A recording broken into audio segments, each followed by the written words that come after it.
प्रियजनो, आज ह्या सकाळच्या वेळेस प्रभू येशू ख्रिस्ताच्या नावाने तुमचं स्वागत असो. आजचा हा दिवस किंवा आजचा हा बुधवार आहे.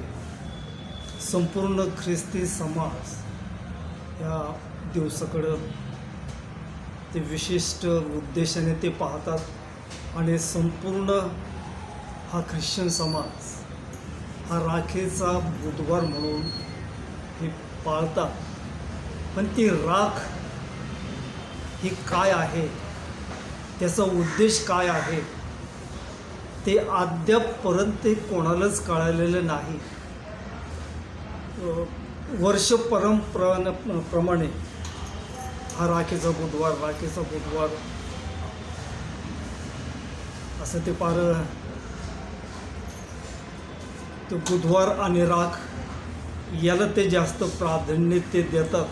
पण बुधवार आणि राख याचा आमचा आध्यात्मिक जीवनामध्ये काय परिणाम झालेला आहे किंवा पवित्र शास्त्रामध्ये त्याविषयी आम्हाला काय सांगितलेलं आहे ते अद्यापपर्यंत जाणून घेतलेलं नाही. आणि जर जाणून घेतलेलं असतं तर आजची जी काही परिस्थिती आहे ती परिस्थिती नसती. पण पवित्र शास्त्रामध्ये राख हा जो काही शब्द आहे की मूळ भाषा हिब्रू भाषेमध्ये त्याला एपर असं म्हटलेलं आहे. आणि एपर याचा अर्थ असा आहे की राख मराठीमध्ये, आणि दुसरा एक शब्द आहे की अपर म्हणजे धूळ. हे याचे त्यांचे मूळ अर्थ आहेत. आणि संपूर्ण ख्रिस्ती समाज ते सगळ्यांना सांगतात की म्हणतात राखेत बसा, राखेत लोळा किंवा धुळीत लोळा. पण ही जी काही राख आहे ती राख तिची जी काही किंमत असते तिची किंमत ही कवडी मोलते असते.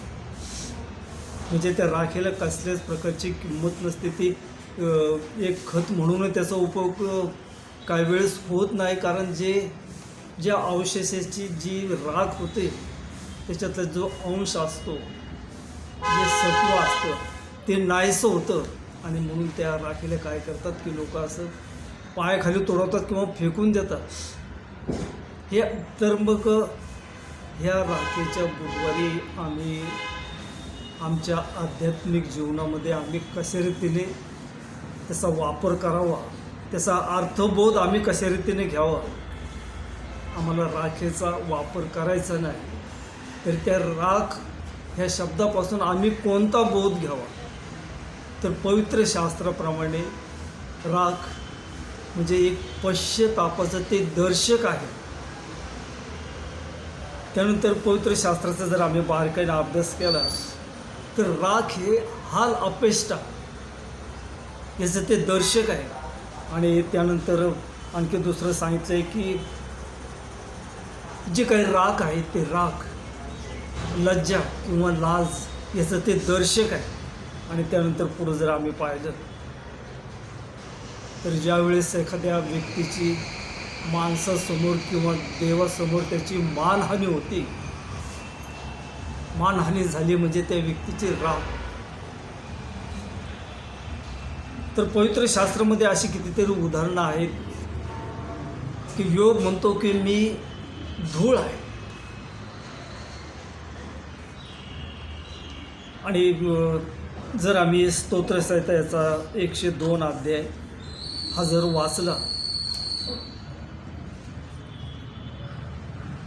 तर आजच्यापासून म्हणजे आजच्या ह्या बुधवारपासून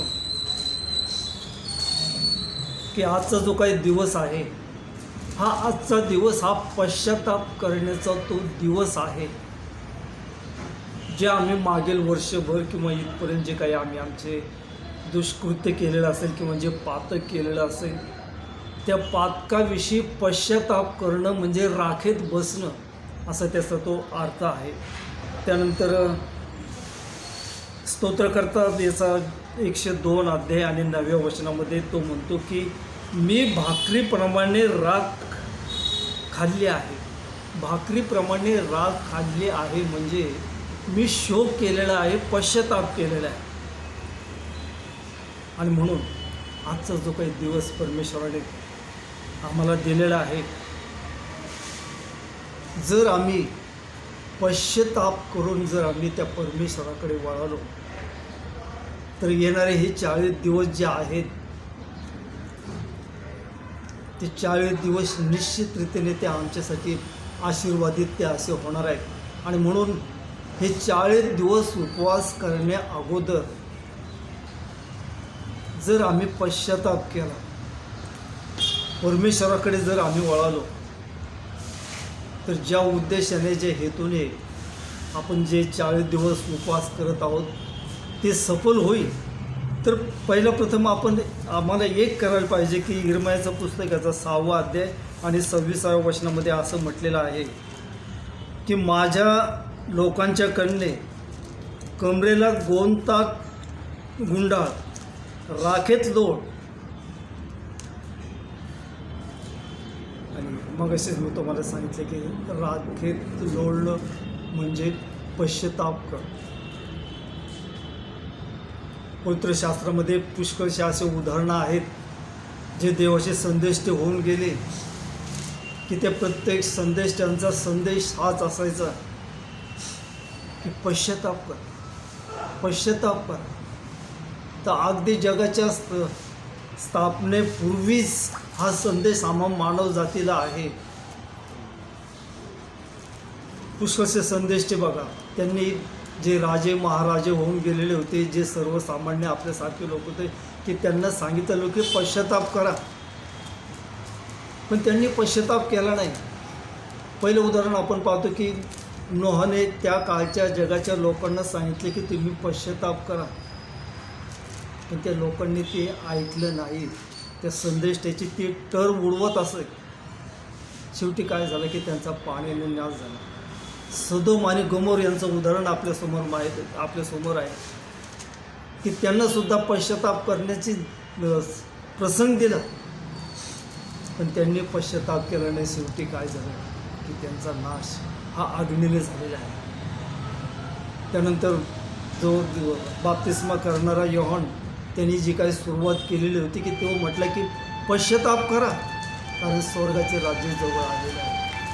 त्यानंतर येशू ख्रिस्ताने सुद्धा तेच त्याच्या संदेशाला, त्याच्या सेवेला सुरुवात केली. त्यावेळी त्या प्रभू येशू ख्रिस्ताने सांगितलं की पश्चाताप करा.